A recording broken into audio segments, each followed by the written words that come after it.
Class 7th का इतिहास का चैप्टर 1, जिसका नाम है हजार वर्षों के दौरान हुए परिवर्तनों की पड़ताल, यानी कि जांच करेंगे परिवर्तन किस प्रकार से हुए, क्या क्या उसमें बदलाव आए, इसके बारे में हम इस अध्याय में जानने वाले हैं। सबसे पहले हम तुलना करेंगे मानचित्रों में। यह है मानचित्र 1 और यह है मानचित्र 2। तो मानचित्र 1 की अगर बात करें तो इसकी रचना 1154 में की गई थी। एक अरब के भूगोलवेत्ता थे जिनका नाम था अल इदरीसी, उन्होंने इसकी रचना की थी। और दूसरा जो मानचित्र है यह फ्रांसीसी मानचित्रकार जिनका नाम था विलाम द लिस्ले, उन्होंने अपनी एटलस नोवो में इस मानचित्र की रचना करी थी।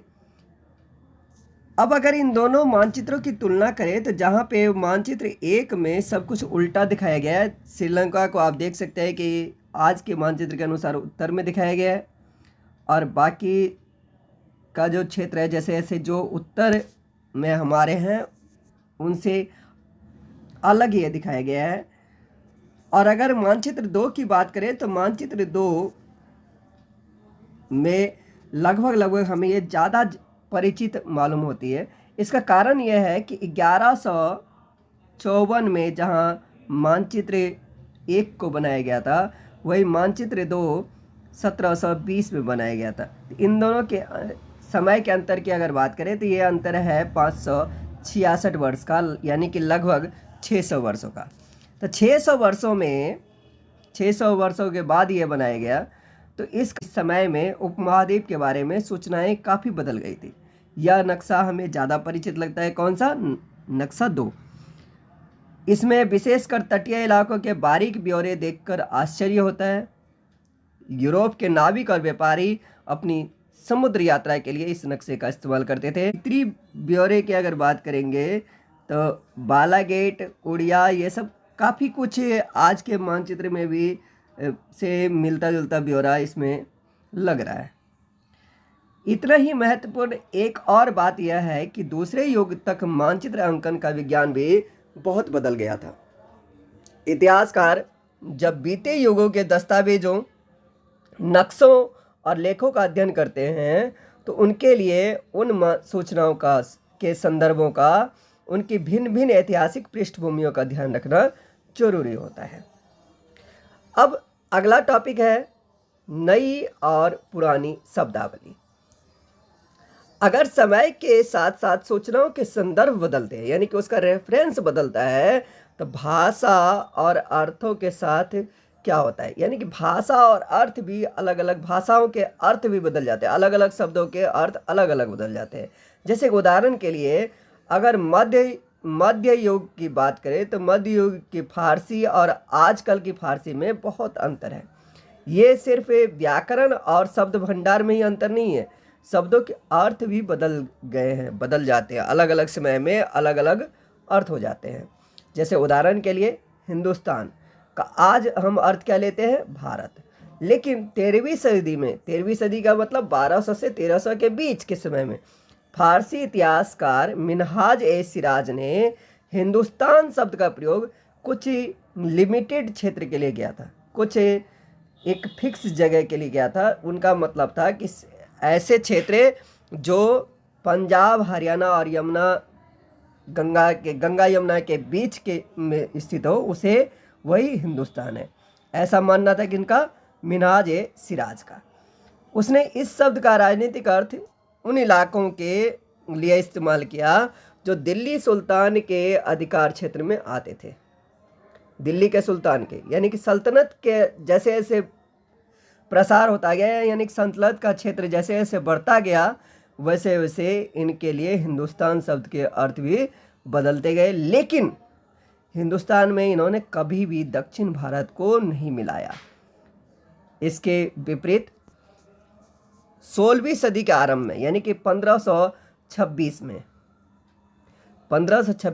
में बाबर ने हिंदुस्तान शब्द का प्रयोग इस महाद्वीप के भूगोल, पशु पक्षियों यहाँ के निवासियों की संस्कृति का वर्णन करने के लिए किया।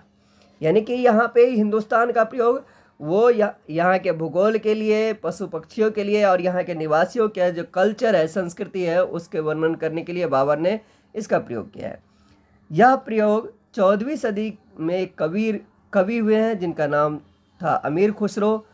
उन्होंने प्रयोग किया था। हिंद और हिंद के कुछ समान था, मगर जहाँ भारत को एक भौगोलिक और सांस्कृतिक सत्व यानी कि अस्तित्व के रूप में पहचाना जा रहा था, वहाँ हिंदुस्तान शब्द से वे राजनीतिक और राष्ट्रीय अर्थ नहीं जुड़े थे।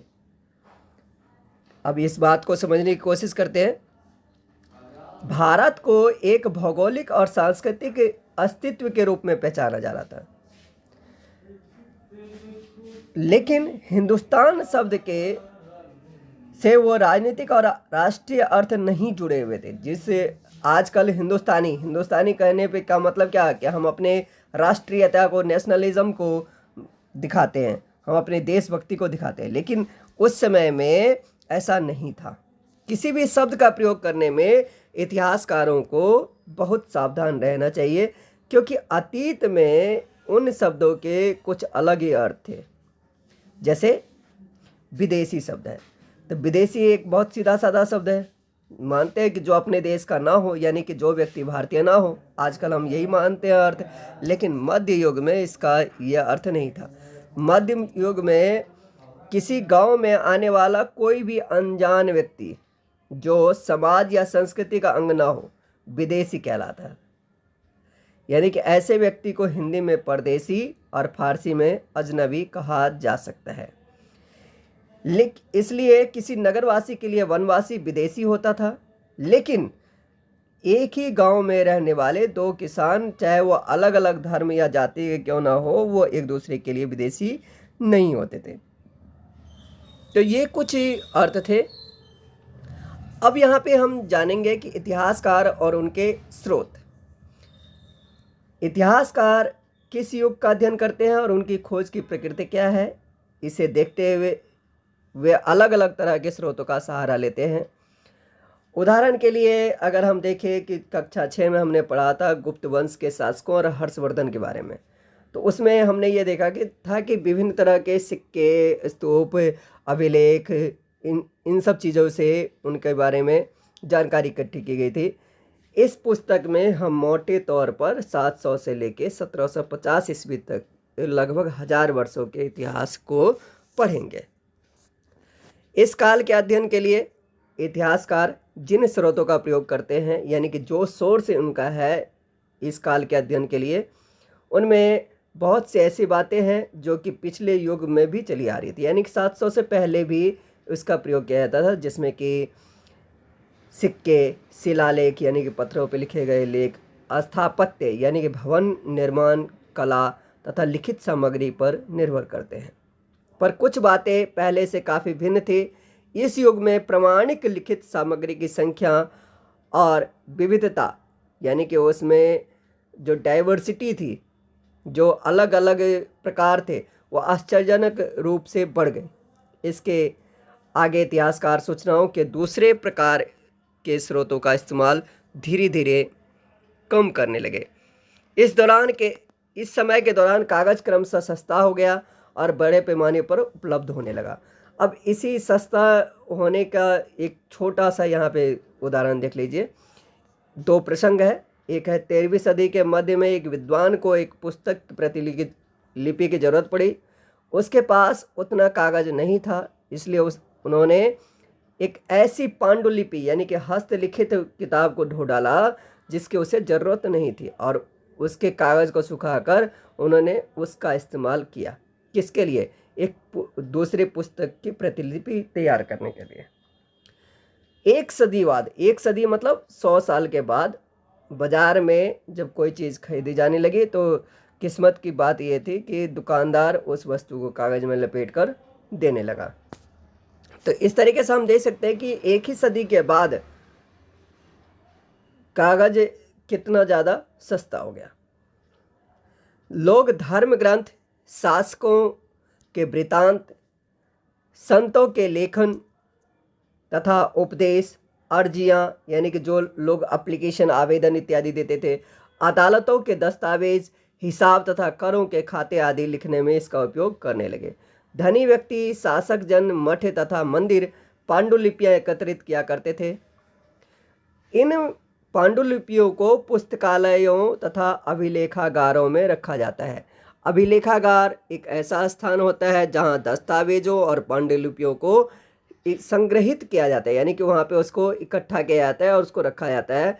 आज भी राष्ट्रीय और राज्य सरकारों के अभिलेखागार होते हैं जहाँ पे उनके पुराने अभिलेख यानी कि रिकॉर्ड वगैरह रखे जाते हैं, दस्तावेज यानी कि डॉक्यूमेंट्स रखे रहते हैं। इन पांडुलिपियों तथा दस्तावेजों से इतिहासकारों को बहुत सारी विस्तृत जानकारी मिलती है, मगर साथ ही इनका उपयोग कठिन है। उन दिनों छापे खाने तो थे नहीं, इसलिए लिपिक यानी कि आजकल जिसके लिए हम प्रयोग करते हैं क्लर्क, नकल नवीस यानी कि जो कॉपी करता है, यानी कि एक जगह से एक जगह देख के दूसरी जगह लिखता है, और इस हिसाब से आप में से अधिकतर बच्चे नकल नवीस ही हैं, क्योंकि आप लोग जब स्कूल की छुट्टी करते हो या फिर आप किसी क्लास में नहीं जाते हो तो फिर क्या करते हो, नकल करते हो, किसी दूसरे की कॉपी को देख के आप उसको अपनी कॉपी में लिख लेते हो। तो इसी तरह के कार्य को करने वाले को नकल नवीस कहा जाता था। तो नकल नवीस हाथ से ही पांडुलिपियों की प्रतिकृति यानी कि कॉपी करते थे, कॉपी बनाते थे। अगर जैसे मान लीजिए कि आप किसी बच्चे की कॉपी लाते हैं और उनकी, ये ज़रूरी नहीं है कि राइटिंग आपको समझ में आ जाए, लिखावट समझ में कभी कभार नहीं आती थी, तो आपको भी अंदाज़ा लगाना पड़ता होगा कि यहाँ पे ये शब्द लिखा होगा, और इसमें यह होता है कि कभी कभी आप, उन्होंने लिखा था कुछ और आप लिख लेते हैं कुछ और। तो ऐसा ही उस समय भी होता था कि महत्वपूर्ण अंतर आ जाते होंगे। पांडुलिपि की प्रतिलिपि बनाने में भी कुछ यही होता था। प्रतिलिपियां बनाते हुए लिपिक छोटे मोटे फेरबदल करते चलते थे, कहीं कोई शब्द, कहीं कोई वाक्य। सदी दर सदी प्रतिलिपियों की भी प्रतिलिपियां बनती रही और अंततः एक ही मूल ग्रंथ की अलग अलग प्रतिलिपियां यानी कॉपी बहुत से ही अलग हो गई। इससे बड़ी गंभीर समस्या उत्पन्न हो गई, क्योंकि आज हमें लेखक की मूल पांडुलिपि शायद ही कहीं मिलती है। हमें बाद के लिपिक यानी कि जो कॉपी करने वाले थे, कॉपियर थे, उनके द्वारा बनाई गई कॉपी यानी प्रतिलिपियों पर ही पूरी तरह निर्भर रहना पड़ता है। इसलिए इस बात का अंदाज लगाने के लिए कि मूलतः लेखक ने क्या लिखा था, इतिहासकारों को एक ही ग्रंथ की कई कॉपियों का अध्ययन करना पड़ता है, यानी कई प्रतिलिपियों का अध्ययन करना पड़ता है। अब जरा यहाँ पे ये देखिए, ये चित्र 2 है। चित्र 2 में आप ये देख सकते हैं कि एक तो ये है और एक प्रकार ये है। तो अब इनके बारे में थोड़ा सा हम ये देखिए कि आखिर ये है क्या। तो लिखावट के अलग अलग प्रकार की शैलियाँ हैं। फारसी और अरबी पढ़ने में कठिनाई हो सकती है। अब ये जो लिपि है, ये वाली लिपि जो आप देख रहे हो यहाँ, ये वाली, इसको कहते हैं नस्तलिक लिपि, नस्तलिक लिपि। और इधर जो आप देख रहे हो ये है सिक्स्थ लिपि। सिक्स्थ लिपि में सभी को एकदम बिल्कुल एक साथ जोड़ के कम जगह में ज़्यादा चीज़ें लिखी जाती थी, जबकि नस्तलिक लिपि में नस्तलिक लिपि में धारा प्रवाह लिखे जाते हैं, जबकि धारा प्रवाह लिखे जाते हैं फारसी अरबी के जानकारों के लिए। इस लिपि को पढ़ना आसान होता है, जबकि सिक्स्थ लिपि में अधिक सघन, संक्षिप्त और कठिन है। ये संक्षिप्त और कठिन लिखा जाता था, बहुत ज़्यादा एक दूसरे से बीच करके सिक्स्थ लिपि पढ़ने में और समझने में बड़ी ही मुश्किल होती थी। कई बार लेखक स्वयं भी समय समय पर अपने मूल वृत्तांत यानी कि जो मूल उनकी रचना है उसमें संशोधन करते रहते थे, जैसे कि आजकल भी होती है। किताबों में संशोधन होता है, यानी कि उसका अमेंडमेंट होता है, यानी फेरबदल होता है। कुछ चीज़ें हटाई जाती है, कुछ चीज़ें उसमें जोड़ी जाती है। 14वीं शताब्दी के इतिहासकार जियासुद्दीन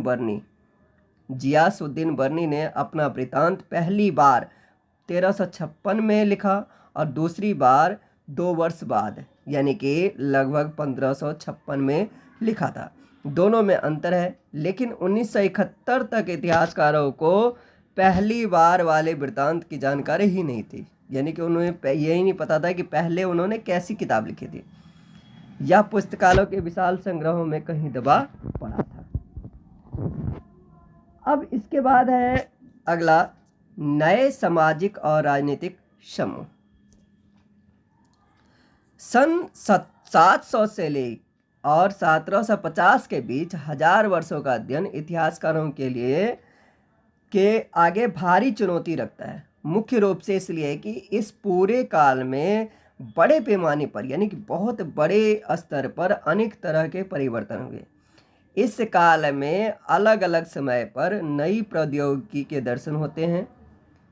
नई प्रौद्योगिकी यानी टेक्नोलॉजी के दर्शन होते हैं। नए नए टेक्नोलॉजी आते हैं, जैसे सिंचाई में रहट का इस्तेमाल करना। रहट का यहाँ पे ये देख लीजिए चित्र है, ये रहट है, ये रहट है।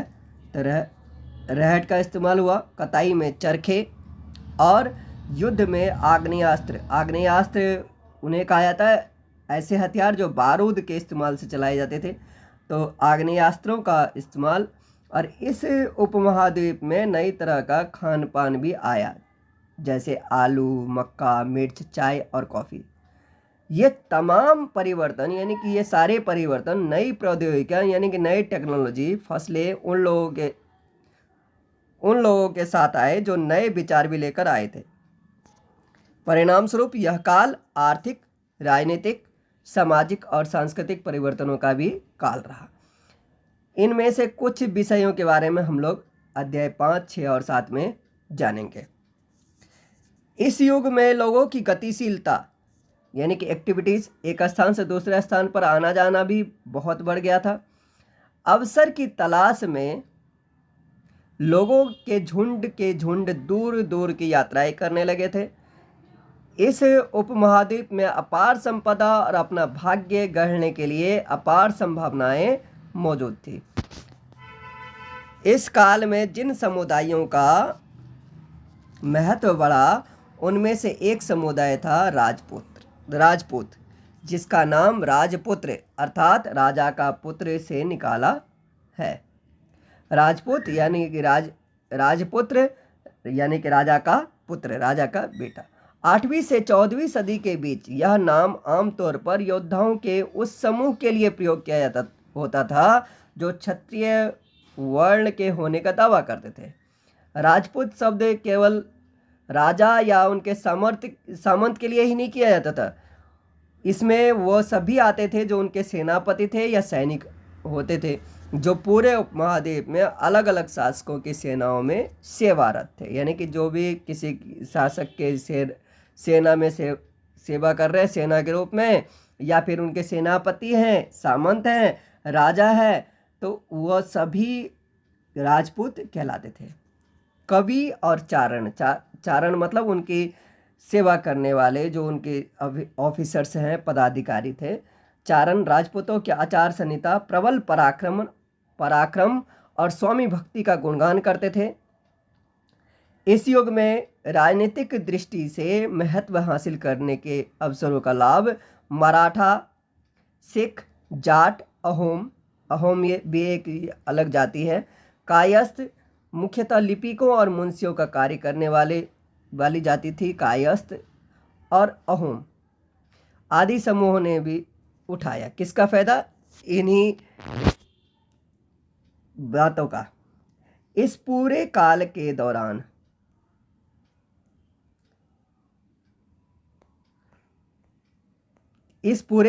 दौरान क्रमशः जंगलों की कटाई हो रही थी और खेती का इलाका बढ़ता जा रहा था। कुछ क्षेत्रों में यह परिवर्तन अन्य क्षेत्रों की अपेक्षा अधिक तेजी से और पूरे तौर पर हुआ। पर्यावास का मतलब क्या है? यहाँ पे देखते हैं। पर्यावास का मतलब होता है किसी भी क्षेत्र के पर्यावरण और वहाँ के रहने वालों की सामाजिक और आर्थिक जीवन शैली। पर्यावास का मतलब है किसी क्षेत्र के पर्यावरण और वहाँ के रहने वालों की सामाजिक और आर्थिक जीवन शैली से है।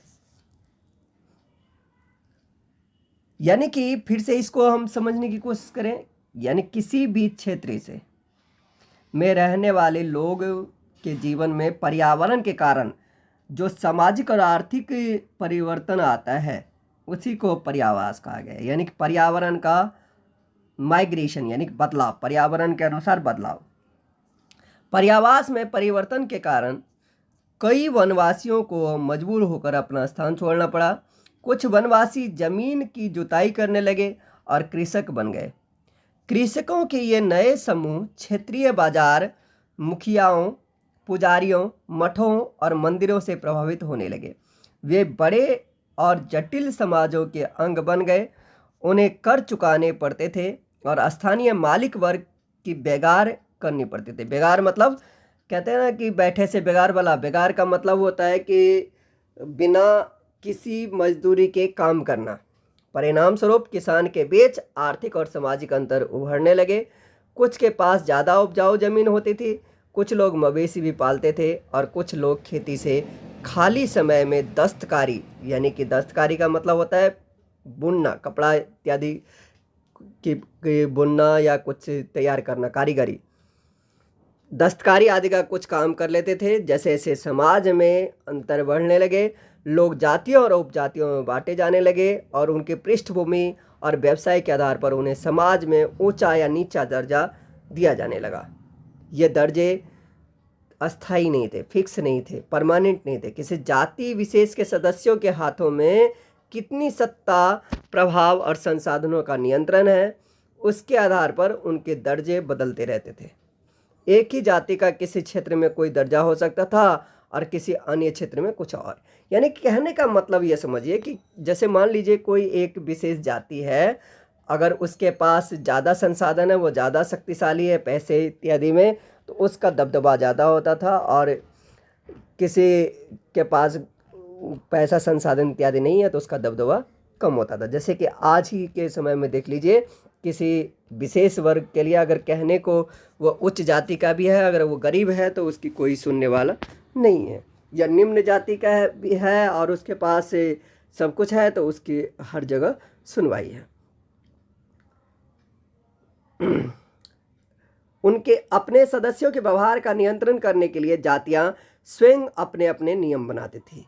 इन नियमों का पालन जाति के बड़े बुजुर्गों की एक सभा करवाते थे और इन्हीं सभा को जाति पंचायत के नाम से जाना जाता है। लेकिन जातियों को अपने निवास के गांवों के रिवाज का पालन भी करना पड़ता था।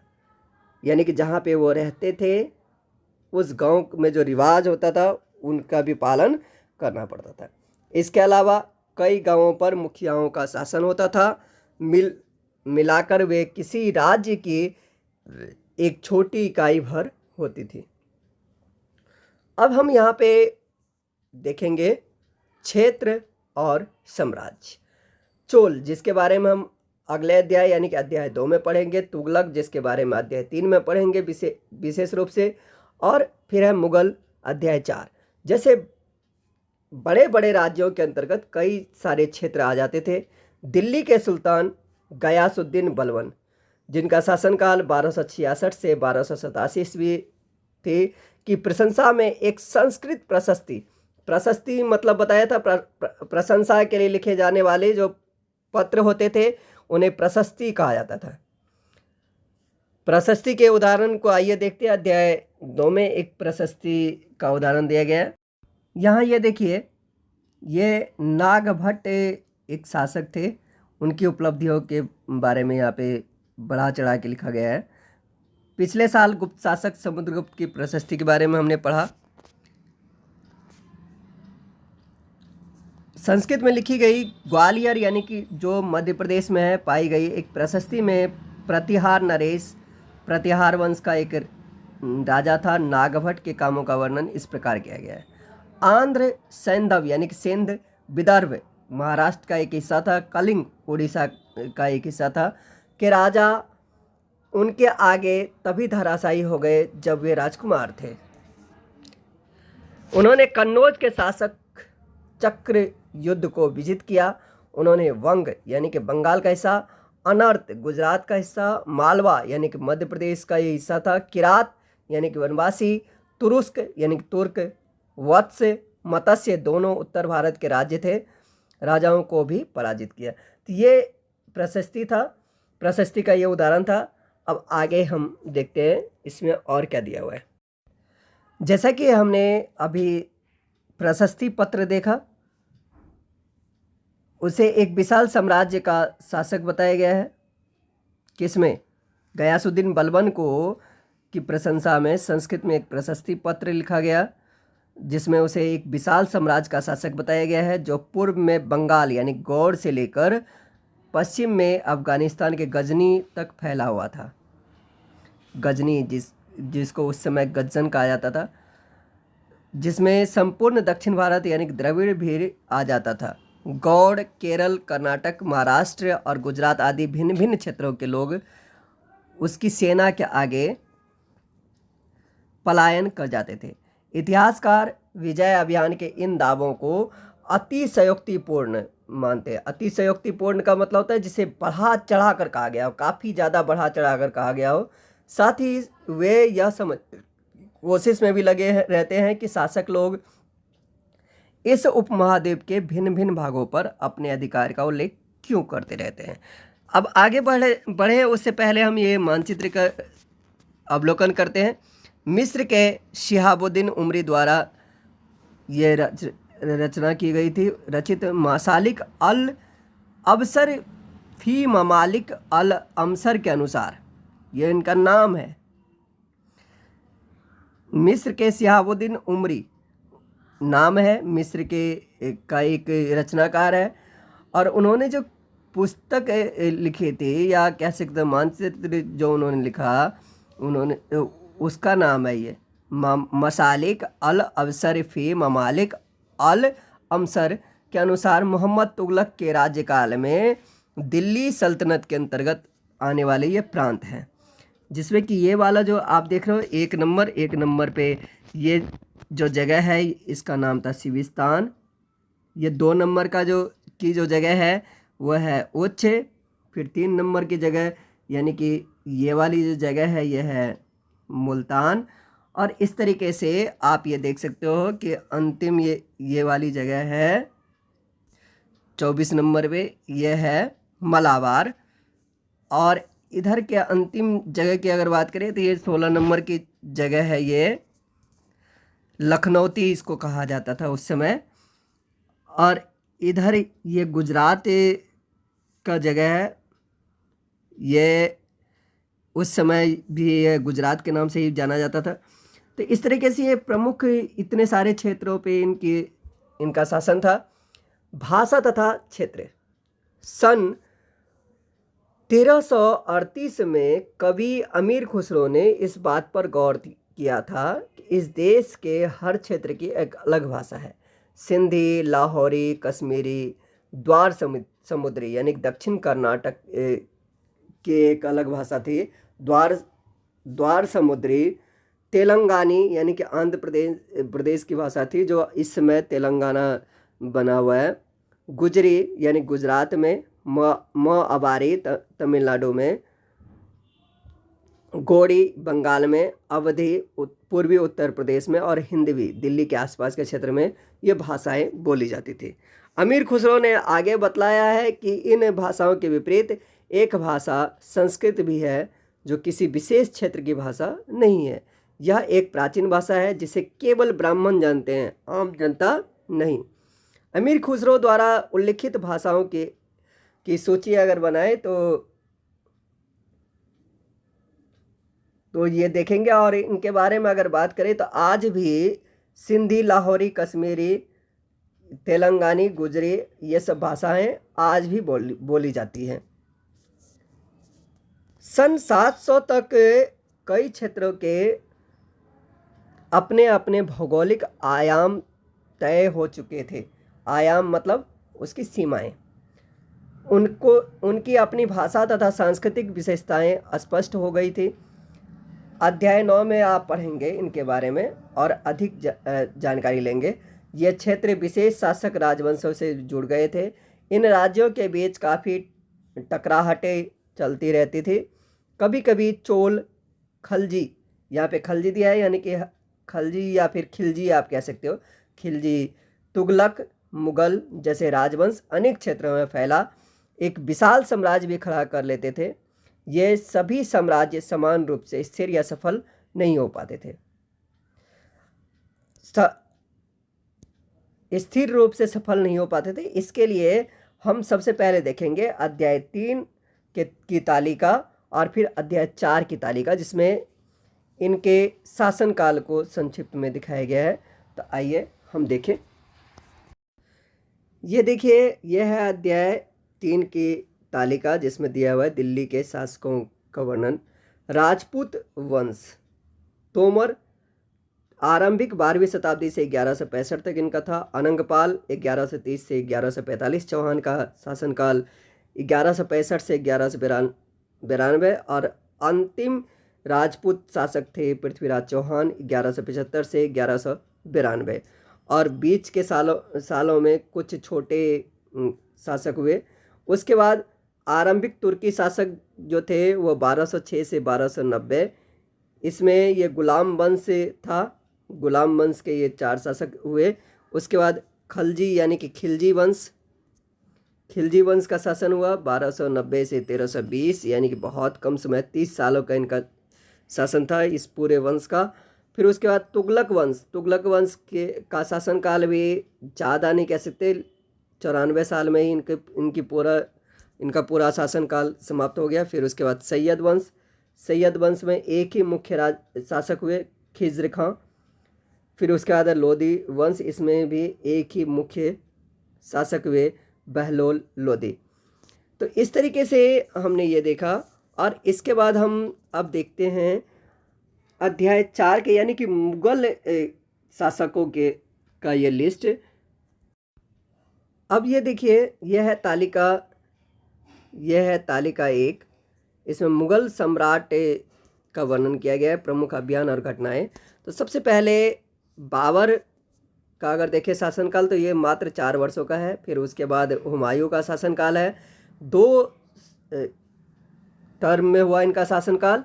एक था 1530 से 40, दूसरा था 1555 से 1556, एक ही साल के लिए। और फिर उसके बाद अकबर का शासनकाल हुआ। अकबर ने क्या क्या किया, इसके बारे में हम इस चैप्टर को जब पढ़ेंगे तब जानेंगे। अकबर के बाद हुआ जहांगीर का देख रहे हैं, बहुत कम शासनकाल रहा है, 21 वर्षों का। फिर उसके बाद है शाहजहां का शासनकाल भी कह सकते हैं ज़्यादा था, जहांगीर से ज़्यादा था, लेकिन कम ही कहा जा सकता है। औरंगजेब का शासनकाल था 1658 से 1707। और इसके बाद तो बहुत जल्दी शासक बदलते गए थे। तो उत्तर मुगल काल में तो बहुत जल्दी शासक बदलते गए। तो आपने ये देखा अध्याय 3 की तालिका और अध्याय 4 की तालिका, दोनों में देखा कैसे जल्दी शासक के बदलते जा रहे हैं, मतलब इनके वंश बदलते जा रहे हैं। तब आइए हम फिर से उसी पहले अध्याय पे चलते हैं।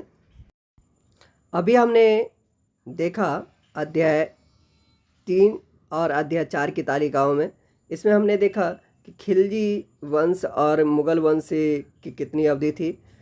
तो अब आगे बढ़ते हैं। 18वीं सदी में मुगल वंश का पतन के ढलान पर था, यानी कि वो धीरे उनका पतन होता गया। इसके परिणाम स्वरूप क्या हुआ कि क्षेत्रीय राज्य फिर से उभरने लगे, यानी कि जो छोटे छोटे राज्य थे वो फिर से अपने आप को स्वतंत्र करने लगे। इसके बारे में हम लोग अध्याय 10 में पढ़ेंगे। लेकिन वर्षों से जो सर्व क्षेत्रीय साम्राज्यों का शासन चल रहा था, उससे क्षेत्रों की प्रकृति बदल गई थी। उन पर कई छोटे बड़े राज्यों का शासन चलता रहा था, और उन राज्यों की बहुत सी बातें इस उपमहाद्वीप का मतलब भारत और उसके पड़ोसी देश जो इस समय आधुनिक समय में वर्तमान में है, उससे उपमहाद्वीप की बात की जा रही है, उस क्षेत्र से। तो उपमहाद्वीप के अधिकतर भाग पर फैले इन क्षेत्रों को विरासत में मिली थी। इस तथ्य का हमें उन कई परंपराओं से पता लगता है जो इन क्षेत्रों में उभरी थी। इन परंपराओं में कुछ एक दूसरे से भिन्न और कुछ एक समान थे। ऐसी परंपराएं हमें प्रशासन, अर्थव्यवस्था के प्रबंधन, उच्च संस्कृति तथा भाषा के संदर्भ में मिलती है। सन 700 से लेकर 1750 के बीच के 1000 वर्ष में इन विभिन्न क्षेत्रों में प्रकृति एक दूसरे से कटकर अलग अलग नहीं पनपी थी। हालांकि उनके चरित्र का अपनी विशिष्टताएं बनी रही थी, मगर समन्वय यानी कि तालमेल की सर्व क्षेत्रीय ताकतों का प्रभाव भी उन पर पड़ा था। तो इस तरीके से हमने ये देखा। अब इसके बाद अगला हमारा टॉपिक है पुराने और नए धर्म। इसके बारे में हम बात करेंगे इस पाठ के भाग 2 में। अभी के लिए फ़िलहाल इतना ही। Have a nice day, take care.